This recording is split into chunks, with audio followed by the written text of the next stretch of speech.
If you ever felt like having a wish for a fantastic experience with masses of fellow D&D players, it's a good idea to not make that wish with a monkey's paw on a Westmarches server. G'day mates and fellow adventurers, my name is Mordecai. For those who don't know what a Westmarches server is like, you can imagine it as a combination between your favourite TTRPG and an MMO RPG, which is a really fun premise, having multiple groups that all contribute equally to a central story maintained and written by a collaborative group of game masters. One group's actions can benefit another's indirectly, and you get to have the feeling of a dynamic, evolving world that changes on its own. That sounds amazing and fun, right? Well, that's the catch. All that expansive world building, multiple groups running around impacting the story, and the level of coordination required to run such a setup requires several aspects that aren't factored into a more conventional campaign. The most important of these aspects is to make sure that every group has an equal opportunity to meaningfully contribute to the overarching plot. Another is to make sure that each DM is indeed working together. Otherwise, you've got an instruction manual for creating a monkey's paw, ready to disintegrate the server's premise. Before we get started with the story for the video, the goal is 1000 subs before the end of 2023. And when I get there, I will cover an RPG story which contains one of the most infamous characters in all of tabletop role-playing game history. Let's delve into the often terrifying world of r/RPGHorrorStories. Today's narrative is titled World Tour Magic Adventure ended with us getting our butts whooped for someone else, and a thanks as our reward, and is written by a fireball of a throwaway account. I've finally been backed into the corner in my recent D&D campaign, and I feel like I just need to let it all out. I've been enjoying reading some posts from time to time, and I guess it's my time to contribute. Well, here goes nothing, I guess. This D&D campaign takes place in a homebrewed Westmarches game. The premise is that there are a lot of players, a few dedicated DMs running this game simultaneously from a virtual tabletop. This campaign was my first ever dive into D&D 5th edition from other TTRPGs, but I guess it's what a TTRPG MMO would look like. Everything in the world feels alive and interactive, and players can affect each other's experiences, big and small. For example, if Party A burns down a bridge, then Party B no longer has a bridge that they can use. If Party C participates in a coup between two kingdoms, then the entire campaign may have side quests cropping up that have a relation to the war. The concept sounded interesting, so I joined a few years ago. The DMs in this campaign can run their own storylines, mini-quests, side activities, kingdom-related activities, or whatever story sagas they want. For the most part, it was pretty open-ended. There was, however, a main core story for the campaign. I'll call it the Master Story Quest, or MSQ, and it's basically the main link between all of the players and the world around them. Everyone's involved with the MSQ's progression, some way more than others, but the idea is that everyone is linked through the MSQ. Everything within this Westmarches campaign was based around the MSQ's importance, which sounds great on paper, but has contributed to so much retconning, omitting of information or story relevance in other sessions, as well as leverage with which players get to be part of some epic quest or whatnot. The MSQ was basically handled and ran by the head DM. If you wanted to get involved, you had to be on his good side and show interest in his NPCs and every single plot point. Assuming you did that, you'd be privy to a high quality story, with unique magic items, personalized character progression, and just an overall better experience. Alternatively, if you didn't show as much interest in a specific NPC, you basically got shafted to only do side quests that other DMs ran. Not that the other DMs ran bad sessions or anything, but their creative writing got neutered for the sake of the MSQ. If it collided with the MSQ in any way, it had to be nerfed, retconned, or overall written out of existence. The main DM wasn't bad at DMing, they were actually pretty good. Their combat was fun, their stories were good, and they were great at getting you immersed into this campaign's world. But unless they really liked you, or they were trying to flirt with you or date you, you'd soon find yourself being left out of sessions or any story involvement. And since they were in charge of the main story quest, and since the MSQ was the priority for the campaign, unless you somehow got on board with attending the sessions and keeping track of the story-relevant NPCs, you were at the mercy of interacting in other quests and sessions, as long as it wasn't suddenly retconned. Imagine spending time attending sessions doing a chain of quests for a story in another DM's sessions, only to have it all erased and retconned out months later because it somehow overlapped with the MSQ and now had to be completely shafted. This didn't happen often, but boy does that feel really crappy when all that investment is suddenly flushed down the drain just like that. Any story built up you thought you had just has to be ruled as it never happened, and you have to try and join another quest chain. Each DM had a private group that they can try and meet on the regular to play within this Westmarches world, and the main DM had his own, naturally. A party of 5 to 6 people with folks joining and leaving on and off due to life stuff. Since the main DM was in control of the MSQ, his personal group was directly involved with it, affecting the entire world with their actions. Any major impact that the private group made with the MSQ created ripple effects for the other players. Party started a war with a faction of Dragonborn? Now every player is going to be hunted by that faction. Party invaded a plane of existence and angered a god? Everyone is now on that god's hit list. Party did something rude at a party? The whole player base's reputation goes down.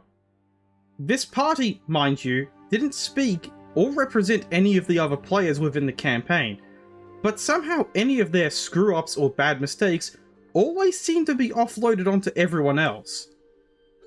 Alternatively, if the party did something heroic or legendary, like defeating this saga's BBEG, only they got the rewards, praise, and other accolades. No one else from the other players had a chance to interact, adventure, or associate with this group, and they were given some exceptions, such as being able to play 2 PCs at once at one point. There's a lot more I could mention, but I'll just say exceptions were made for this party alone. Reading this back in retrospect, it sounds like I'm describing this main DM's party as some sort of main protagonists, whilst everyone else is like a side character. I guess I tried to lie to myself and believe that everyone matters to the story, which was something that main DM would repeat to everyone often. But when I read back what I just wrote, it's clear as day. I'm sorry if this is some sort of weird way to write a story, by the way. I'm just sitting here dumping my thoughts into this post and having a self-realization moment at the same time. The other DMs were allowed to have private parties of their own, or just run their own random sessions whenever they wished. The issue here is that whilst the main DM's party got their epic adventure, the rest of the players were left in the hands of other DMs, and not all of these DMs were fun to play with. Aside from the main DM, 4 other DMs were basically the equivalent of some 4 Horsemen of Bad D&D parody, with the following. We had a guy we basically called the Conquest DM, who was a heavy-handed DM with a me versus player mentality. Every enemy was magic resistant because the DM hates casters, unless it was their own overpowered DMPC magic caster character. Every boss type enemy had some insane legendary actions that realistically took a decently geared player from full health to half. Enemies never missed, the rolls were hidden, and always made their saves no matter what. Every big threat was constantly immune to status effects or spells that have a saving throw effect. You could not stun, fear, silence, banish, restrain, grapple, or do anything to his NPC enemies. Even a pack of regular mooks ended up having these wild effects for some reason. Realistically, the only players that ever had a decent time with this DM were all martial players. But if you were a caster, you might as well sit in the corner in timeout and hope they can do something next combat. Many players saw this DM's playstyle, and less players began signing up for his games. It got so bad that people actively don't interact with this DM's quest posts unless there's literally no other game being scheduled. The DM isn't a bad person outside of D&D or even as a player, but is really bloodthirsty when they're at the DM's seat. Next we had the Railroad DM, and I apologise for the lame name. This DM was extremely difficult to deal with, mainly because his quests and stories required you to either follow a fixed path, a script, or a sequence of events. If you ever tried to break the sequence to roleplay your character, they'd interrupt and talk over you. Your responses had to be specific and fixed, like some sort of bad RPG game or an old-school graphic adventure game with a pre-intended solution to a completely nonsense puzzle. And you could never end up finishing your sentence, both in character and out of character, before they would start to talk over you. If you were to try and explore off the beaten path, they'd force your character back onto the tracks of this railroad and ignored any sort of freedom to explore. Investigate a chest? Nope, it's empty, move on. Perception to hear if someone's at the door? Nope, you open the door because they say so. Try to talk your way out of combat. Wishful thinking, mate. Roll initiative. If they had an important NPC enemy they wanted to keep alive, the enemy was suddenly immune, impervious, and always ran off with 1 hit point left over. Even going as far as making something like an Ogre Lord with 7 in his charisma, a -2 modifier, immune to charm spell effects with a DC of 18 or above.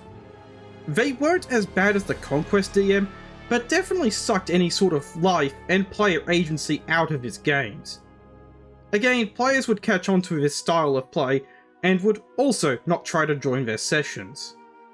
Our third problem DM was the Ghost DM. This DM was actually one of the best DMs I've ever had the pleasure of playing with. Their games were well thought out, combat was tough but rewarding, his battle maps were superb, and his NPC characters were the best I've ever experienced. The only singular issue with this DM was that they were basically gone.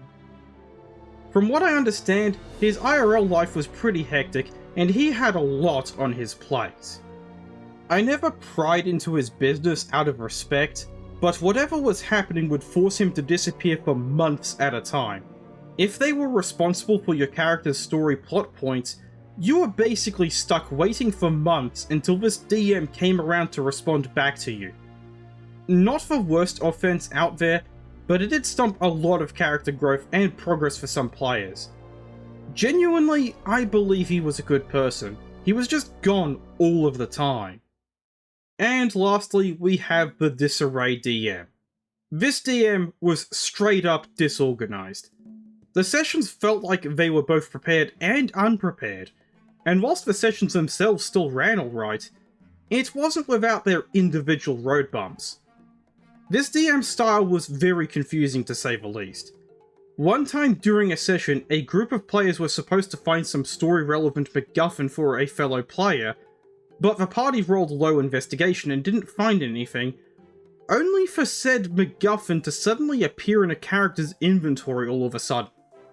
Or another session suddenly started getting derailed as the party gathers around a plaque written in a language that no one there understands. The thing is, the text on the plaque was apparently important for some puzzle or something, but because no one was able to read it, the party was stumped. The DM had access to everyone's D&D Beyond character sheets, and could have just made the plaque be written in one of the players' known languages, but now an entire puzzle section had to be retconned because the DM put down a language that no one had. Anyway, you get the point. The DM had good ideas, but the execution was lacking in some way or another. This was an issue for months, and it ultimately never got better. There were some other DMs in this campaign, but none of the rest were nearly as bad as the 4 to 5 posted here. Most were actually rather nice, but some have come and gone for various reasons, some of those reasons being IRL reasons, and many others were basically learning how to DM for the first time. I think at most we had 8 full-time DMs in total. It was a big community effort, and for the most part it was fun. The 4 Horsemen, however, began the eventual gripes and difficulty of enjoyment for myself and my party members. Sorry for such a lore dump, but I feel this context will be necessary for the rest of this post to make sense. I wanted to explain the atmosphere of the campaign that's been set in stone by the current DM team for this homebrew Westmarches campaign. Please forgive me for such a bulky read, it's also my first post here. Okay, so we need to have a break from this story for a moment. We're just about a third of the way through the Postmates. We haven't even arrived at the actual horror story yet. This is the biggest issue a lot of the Reddit villagers have with this story. It's that it takes forever to get to the story. That could be an unfortunate result of the way the story was written as a stream of consciousness, rather than being thought out ahead of time. Either that, or this story could be fake, as it contains this blend of research into bad DM tropes, with DMs falling under them, being written by a throwaway account, and this overall manner of delivery. Admittedly, this all looks like circumstantial evidence, with nothing to walk about, which means I'll give OP the benefit of the doubt on this one. We do have quite a bit of additional context to help us understand that the Westmarches server in question has several key DMs who exhibit problematic behaviour, and this is besides the head DM actively punishing the other players as a result of actions that his main party have undertaken. In other words, this server is basically a problem DM playground. With this extra context, we actually get a bit of insight into the kind of server that's being ran. It would not surprise me if we ultimately learn that the main DM won't allow those outside the main party to have any actual contribution to their intended plot. Like as though the other players and parties are glorified retainers. Really, the story could have ended here if OP and his friends realised that this was a toxic environment much earlier, and leaving it behind for better campaigns or an alternative server. With that, we have the rest of the story to read. And so, my party of 5 wanted to engage in some sort of MSQ relevant adventure. We have a group of players, both old and new, that have been within the campaign for a while now. And after forming our official group, we wanted to finally take on some adventures that have a bigger impact to the world. The cast is as follows. Me playing a warlock, Barbara as our artificer, Mike playing a druid, Olive also playing a druid, and Zippy playing as our fighter. Being a ragtag group of adventurers, our characters met within the campaign and meshed really well. We didn't have a traditional tank heal DPS support combo, just sort of a mixed bag of arcane, brawn and skills. But we had fun together, and we worked as a team to take on difficult quests together. Some of us started adventures alone, some of us started together, but all in all, we were a team. After convincing one of the NPCs tied to the main story quest to let us get involved and help out, we were asked to experiment with an artifact of sorts. Prior to this request, we did some dungeon delving and found an ancient meteorite chunk belonging to this land's ancient peoples, which sounded pretty important. With the meteorite and another MacGuffin in hand, we were tasked to do a favour for this NPC and travel all around the world to places of power. These places of power were ancient temples located in the north, south, east and west corners of the campaign's land. So we got ready and set out on our adventure. This was especially exciting for most of us, as this was our way to get everyone within the party on the same page in MSQ story relevance. As some of us were new to the campaign, they didn't know much about the goings-on with the MSQ and the overarching plot, so we thought this was our way to finally get involved deeper with the main story. After all, the MSQ was the most pivotal part of the campaign, and we were curious as to where it would take us. Why shouldn't we go on an epic world tour and contribute to the main story? This was supposed to be split up into 4 separate sessions, but with how fast we've been going, it was eventually boiled down into 3. The first 2 sessions were ran by a DM friend we all knew that wasn't one of the 4 horsemen, so we were excited for the run. The first session goes great. We ended up heading north and east without any issues. Some good combat and bonding roleplay later, and we take the MacGuffins to their places of power. Some magic reaction goes off, but it's still unclear as to what's going on. We are convinced that something's bound to happen when we reach all 4 places of power, so we keep pushing on. The second session was uneventful. We rolled really well, with our sneaking around the west side of the world, avoiding all of the fighting with the biggest and baddest enemies around. Our DM friend, for whatever reason, decided not to force combat on us, but we can't complain. We do a lot of roleplay instead, and end up back at home base for our characters for some quality R&R, when suddenly we're approached by one of the kingdom generals from the Southern Lands. The Southern Land generals aren't too happy with us poking around their territory, and are strongly against anyone having any association with the MSQ NPC we were helping, so we're stuck being scrutinized. This is a direct result from the main DM's party causing some sort of chaos with said faction, and now we're forced to deal with the tensions when our party wasn't involved in the conflict, but guilt by association, I guess. Sucks, but it is what it is. Some context for this: some of the factions within the campaign have started drawing the lines, and we're getting heated with each other.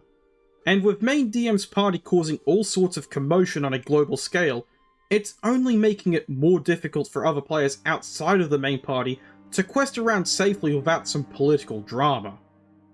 After some very careful convincing and lucky rolls, we eventually get a pass to enter the Southern Territory, as long as we keep a faction escort with us. So now not only are we investigating a magical MacGuffin for a guy, we now have to interact with the place of power discreetly, as well as keep this escort alive, or else we could cause an entire kingdom to hunt for our heads. Not ideal, but the tension is great, and we're all excited to play this out. Our characters may not be happy, but we as players love the drama. This last session was ran by the main DM, as he wanted it to go a specific way. Perfectly fine, this was part of the MSQ, we don't mind him DMing it. Right as we head on out towards the Southern Lands to commune with this place of power, we casually try not to give away our plans or ideas to the faction escort with us. We don't know him, or at least, we didn't think we knew him. And therefore, we thought we had to be careful with our words. A few days of travel later and careful planning from outside of earshot, we finally reach the place of power.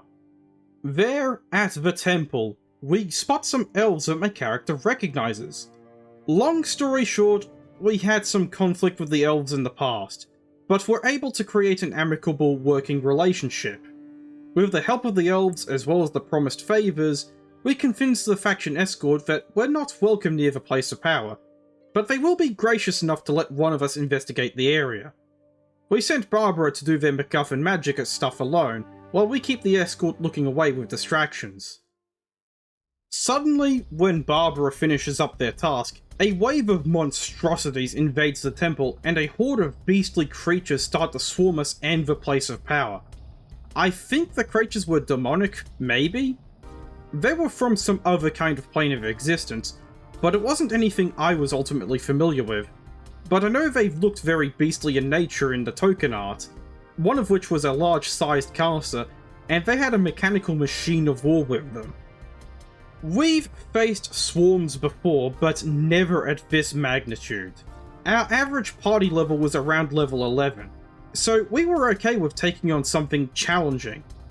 This was beyond anything that any of us were prepared for. Before I go into my own experience as a warlock, I'll just give you the gist of how everyone else went about this encounter. Barbara stood their ground with some great rolls, but was ultimately separated from the party, forced to just carve through the enemies and keep themselves alive. Their Steel Defender automaton helped with keeping the pressure off, but was ultimately a losing battle. Mike finally got to use Elemental Wild Shape and tried to fight the robot, but ultimately the machine was just impervious to any damage in the slightest. Mike eventually got knocked out of their Wild Shape and helped keep people alive and bombarded the caster enemy. Olive was determined to kill the caster for some reason. It's hard to explain what happened, but for whatever reason, when Olive saw the caster enemy, they got totally fixated on fighting them no matter what. It led to them getting knocked unconscious a few times because they just tunnel visioned without dealing with the swarm. They eventually snapped out of it, but the battle was over by the end of it. I can only assume there was some history, but the player never really did explain this. Zippy was our valiant punching bag for the machine of war. You know the song, I get knocked down, but I get it up again, you are never gonna keep me down? Imagine it playing that part on loop. That was poor Zippy, trying to keep the machine focusing on them instead of the rest of the party. definitely my hero. The Machine of War, sorry, I didn't catch the enemy name or its stat block, was some kind of a giant robot thing that punched people, never missed, and did some absurd damage, sometimes taking people's health from full to half in a single hit. Even our healthy fighter went from their 100 plus health pool to nearly below half with every single punch or so. It was one of those creatures that could simply knock you prone if it wanted to on its turn. Its fists had a range of 30 feet or something like that, which would also insta-prone you if it hit, which it always did. I don't know the amount of absurdity this thing had, but it felt rather overtuned and completely out of our league. And now we get to my experience as a Warlock. My experience was pretty crap overall. Warlocks are cool, but are also very limited when it comes to their kit. I don't have an optimal build, as the campaign encouraged story-driven character building instead of min-maxing. I didn't subclass into anything specific, I just played a Fiend Warlock. So, here's how my experience went. I tried Eldritch blasting things, but getting cornered every single turn every time I wanted to Eldritch blast things, it's not fun being permanently disadvantaged 24/7, which was a common occurrence with some DMs in this campaign. Enemies had some Misty Step-like ability that let them travel for 100 feet plus, right next to me. The one time I did get to Eid Blast the machine, it resisted all of the damage, and then instantly healed through it as a bonus action. Fiend Warlock gets access to some really cool fire spells, but apparently all of the enemies were fire resistant, and they somehow succeeded their dex saving throws every single time. So I'd be left doing a quarter of the damage with Burning Hands or Fireball. It honestly felt bad, it made my main kit useless in combat. I get some fire resistance, but every single enemy had fire resistance there, and I didn't have a feat to bypass that. This, in one session alone, wouldn't be so annoying, but I had noticed a pattern of most enemies in games on this server where I play my Warlock having fire resistance. Plant monsters in Railroad DM's campaign? Fire resistance.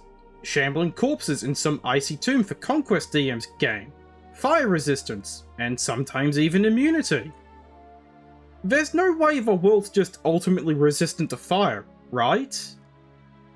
Banishment worked within the virtual tabletop, and I saw the machine temporarily disappear, but the DM ruled that it had no effect on it.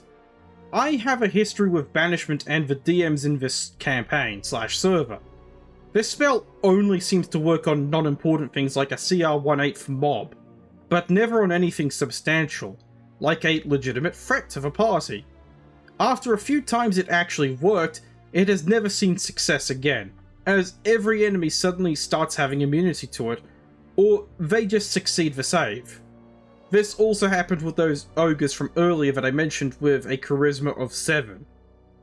The rolls that the DMs made were never public, and I never know what the enemy rolled on their save, and at this point I get anxious whenever I wanted to use spells. I have to ask myself, am I going to waste a turn and limited spell slots today, before ultimately doing just that. I get that some enemies are actually immune to it, or have high charisma, but when this spell fails nearly 95% of the time, it's discouraging to say the least.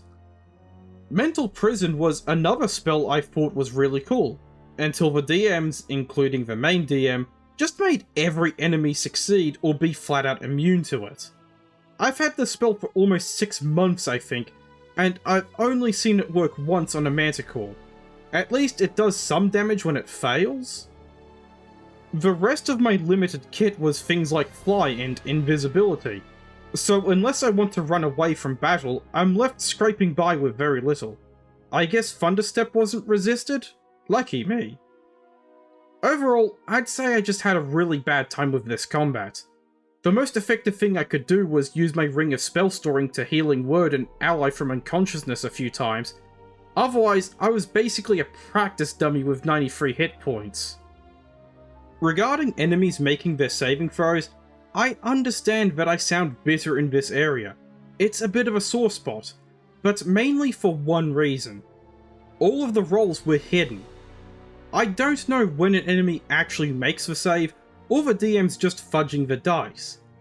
I never get told if it's a legitimate save or not. If I could at least see the rolls publicly, I'd probably feel less bitter about my spells not working.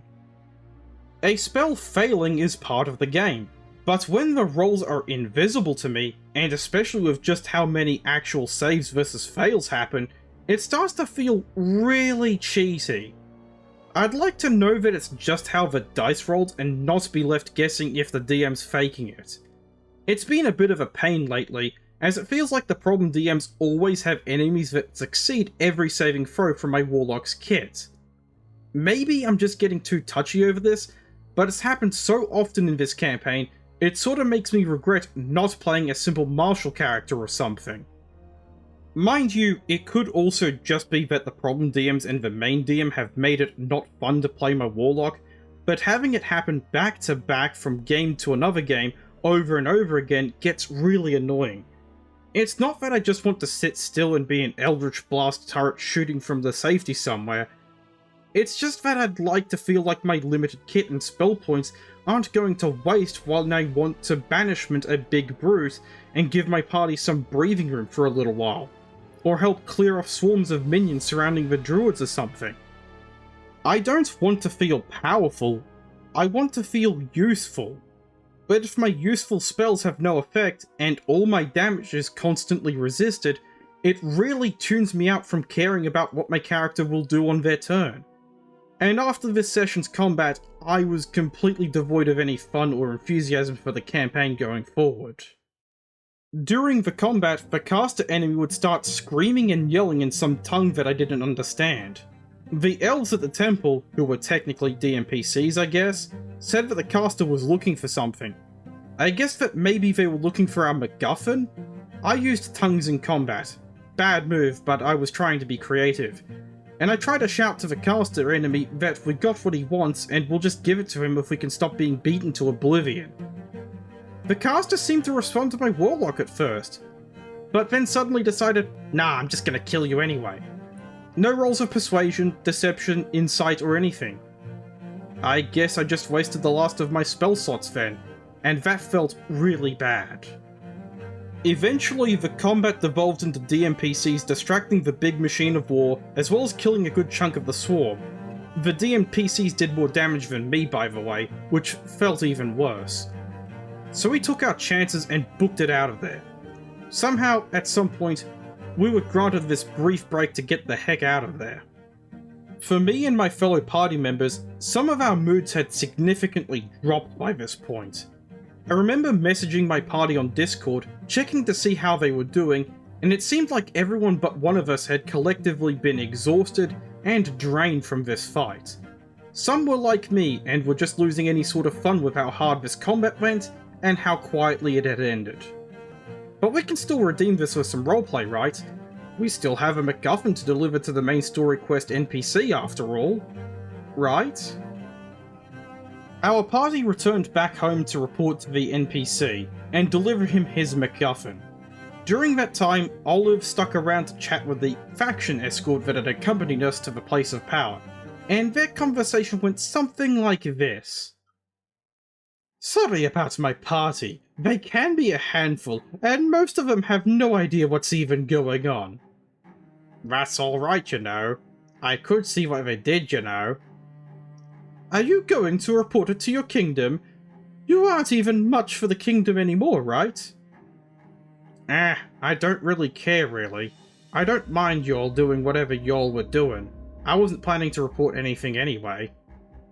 Yeah, I knew that.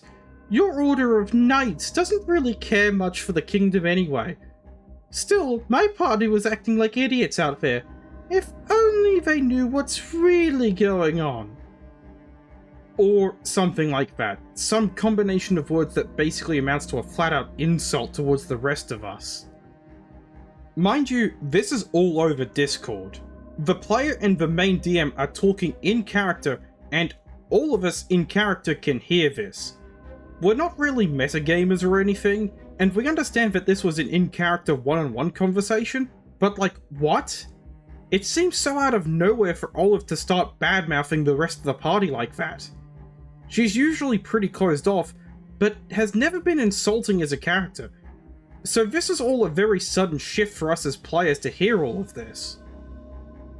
Also, maybe it had something to do with it, but Olive and main DM were dating with each other behind the scenes. So maybe Olive was just privy to more lore and info than the rest of us? I'm not going to say that's what it was 100%, but it could have been. Or maybe it's entirely unrelated, who knows? For context, most of the people in the party are friends outside of the game, and we've met each other in other circles and communities before doing D&D together. Zippy is the only one that we met through D&D, but Barbara, Mike, Olive, and myself, we've known each other for years. And while we all have characters with different personalities, it's not like we had clashes. We have goofball characters that ultimately mesh well together, like a kind of dysfunctional family. So this was very out of character for Olive to just say. Of course, we wouldn't have had that bleed into her character interactions, but to say it didn't shock me would be a lie. One last note. The escort says he understood what the big hulking caster from earlier in the day was saying. He was looking not for a MacGuffin, but a blue-haired water genasi named Pandora. Which my warlock never heard that from his yelling match with the caster at the time. I don't think a person was mentioned even once, as the caster just screamed, "Where is it? You broke it. It's broken. Give it back. Where is it?" I genuinely thought he wanted the MacGuffin that we had. For context, Barbara was a wood elf, Mike was a tabaxi, Olive was a centaur, Zippy is a dwarf, and I'm playing a green dragonborn. None of us have blue hair, blue skin, blue clothes, blue anything. None of us are Genasi or Genasi looking. We look nothing like a water Genasi in the slightest, but for whatever reason, we're being wailed on in the name in search of some Pandora lady? Also, to find out of character that the escort didn't even care for our adventure? Why is this just so out of nowhere? Why weren't we told about this? It's not like Olive and the escort had some chats about this during the travels. We were all present for the sessions. Unless Olive and the main DM did this in direct messages or something? I don't know, but it felt very strange to just go from "don't tell anyone anything" to "oh, we don't care in the first place." Sorta takes away from our secret plotting, but I guess it's whatever. Does the kingdom down south care at all? What was the tension for? Is this just a sloppy retcon or something? We headed down into the basement where MSQ NPC is, and we prepare to hand him the artifacts. We also tell him what we experienced and about the attack, and that we were attacked in the name of a blue-haired water genasi named Pandora, to which he hardly reacts at all. Out of character, we know who the Pandora person is. It's another player that's part of the main DM's party, but they are off in another plane of existence at the moment. We're confused as to why they want this Pandora, and why we were attacked on their behalf, but we don't get a single explanation. Anyway, we hand the MacGuffin charged with magic energy over to the MSQ NPC, and we get basically the following response. Thanks. That's it. No fanfare, no lore, no story, no outcome, no explanation of what we just did and what it will do. We ask for a follow-up, but we get nothing. We ask if we can at least get hazard pay, but are met with a "Are you really serious?" Mind you, getting paid to do quests and missions is common in this campaign, or at least working for a magic item of some kind. We're sitting there waiting to get something to happen. Maybe the MacGuffin will be explained, or maybe it's part 2 of the quest, but nothing. Eventually, we get paid in gems and are told to leave. Quest is over. This completely knocked all of the wind from my metaphorical sails. I and some of the other party members are in Discord messaging each other about how disappointing this adventure went, and we don't even know what we did this for. Is this for another party's quest? We don't know. Will this be important later? We don't know. We were all made to believe that it was a crucial piece of a bigger puzzle when we first got the quest, but now it's just thanks, bye. After that, there was a moment of some condescending roleplay from Olive, and a DMPC hinted for another quest somewhere in the Shadowfell plane of existence. but myself and the majority of the party is just ranting to each other in Discord about how flat this whole world tour ended. After we hopped off from the campaign Discord, some of us piled into a private Discord to group rant about this whole experience. To be completely honest, the campaign has been feeling rather dry for us for a while, and we've been having more fun doing our own private friends D&D sessions. It's not that the campaign was all bad. We had some great memories of characters meeting each other, forming a group together, resurrecting a demonic shadow spawn as a rabbit, long story, and overall learning and loving to play 5th edition together. But the campaign's just going in a direction that doesn't seem fun for us anymore. I think I'll just focus on DMing our friends' groups' games for now. Maybe I'll convince Mike or Barbara to DM some sessions so I can play as a player as well. And that's where the story ends. I have no doubt that there are jumbucks out there that find it hilarious that, when given the chance to meaningfully contribute to the actual story, like the main DM insists happens, the role of OP's party is instead reduced to just being some guys who exist as a backdrop to the main party. The party's reward for gathering all of the artifacts from the 4 corners of the Outback was a meaningless thanks and a pat on the back. And this thanks was also the reward for the one player in this group that the DM was dating behind the scenes. You know, the same player who also badmouthed their party members to the DMPC escort? Conflict of interest aside, it certainly looks as though regardless of whoever this main DM flirts with or dates, they do not really get to be as equal as the main party in the Westmarches, as was implied early on in the story. Not that players should be using D&D to get dates, but I digress. Arguably the worst part about the defining incident is that, technically speaking, the party did get to contribute to the story, albeit not how they envisioned. You know, mates, OP and their party wanted to contribute to the story so badly, they ended up making a wish with the proverbial monkey's paw. For those who are curious, the story of the monkey's paw was written by English author William Wymark Jacobs in 1902, featuring a cursed wish-granting artifact. The idea behind the monkey's paw is that it would grant your wish, but always in a way which was detrimental to you. That contribution that OP and their party made, it was written in a manner that was detrimental to OP's party. Instead of being able to actually pitch into the main story quest, they're instead used to gather tucker just so that the main party didn't have to fetch the MacGuffins themselves. And all made possible as the main party was preoccupied with another adventure elsewhere. It's as though the main DM wanted this Westmarches server specifically so that he could have easily made and ran retainers for his main party. I can only hope that the main DM is actually excellent for his main party. After all, he has crafted an expansive world, full of intrigue, tension, conflict, awesome environments, and a lot of it is probably well thought out. But we only have what behaviour is presented when he is DMing for OP's party, and what we see is the main DM taking notes from the 4 horsemen of bad D&D that happen to also be DMs on the server, on top of his retroactive continuity.